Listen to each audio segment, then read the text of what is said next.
dirty money in the house. And then... So let's officially welcome your top 12, America. Yeah! American Idol. Thursdays and Saturdays on 2.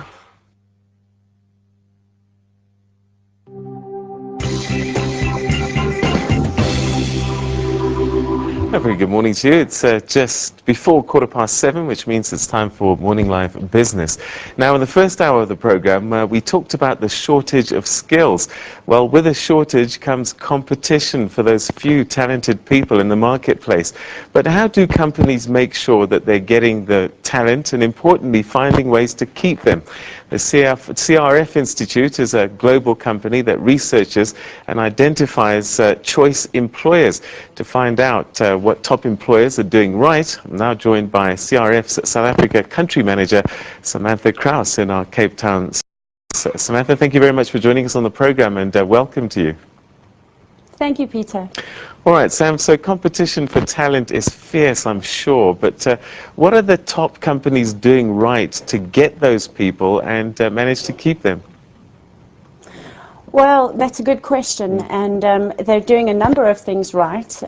They're looking holistically at their employer offering and their working environment, and they're making sure that they're offering top talent the best reward packages, the best secondary benefits, flexibility, balance, and most importantly, quite a number of training and development initiatives and a strong focus on career development. All right, so when you say reward packages, it's not just about the money though, is it? No, it's not just about the money, but it is one of the primary reasons, obviously, that people are in the workforce. And what we find in South Africa is certainly it's not the most important factor in recruiting and retaining talent, although it is one of the top factors. But as we look further north into Africa, we see that certainly pay and benefits is the primary reason for retaining and attracting talent. So how do you measure the top performing companies for your index? How do you go about deciding who the best employers are? Well, we take an objective approach. We have a survey that looks at those dimensions that I mentioned: pay and benefits, secondary benefits, working conditions, company culture, training and development, career development. And we look at the policies in place that companies have designed and implemented in order to create the environment in which talent can really thrive and support the business goals. And so what we do is we take those policies and we benchmark them against international standards, and we have a body of benchmark data that has been gleaned over 20 years of doing this. And by so doing, we're able to by top-notch, world-class employers. Now, you've extended your research into the continent. Why is that? What's happening?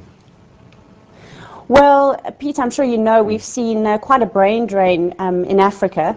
300,000 professionals, qualified professionals, are currently working outside of the continent, 34,000 of which are PhD qualified.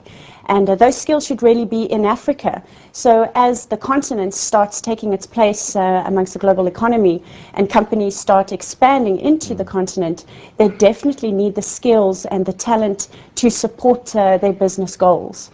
So what we're trying to do is give them a stronger base from which to market themselves as employers and really attract those professionals back to the continent. All right, so how are our companies doing comparing to world standards when it comes to HR practice? Well, in South Africa, as I said, we really benchmark extremely well with European standards.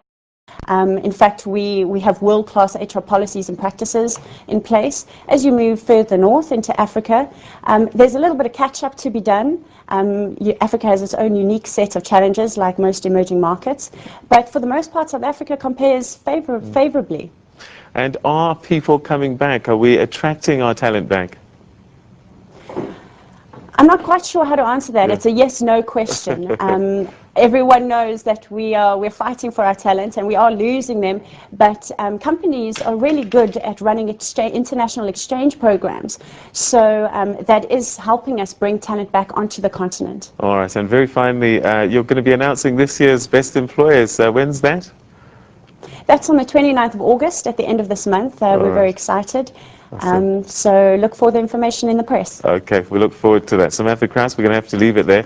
That's the South Africa country manager for the CRF in that going to be coming out with the best employers for 2012. Time now to take a look at your indicators, starting with your currencies. And the rand, well, that gave up earlier gains against the dollar to trade near the top end of its range. This is markets braced for the U.S. Federal Reserve's policy statement.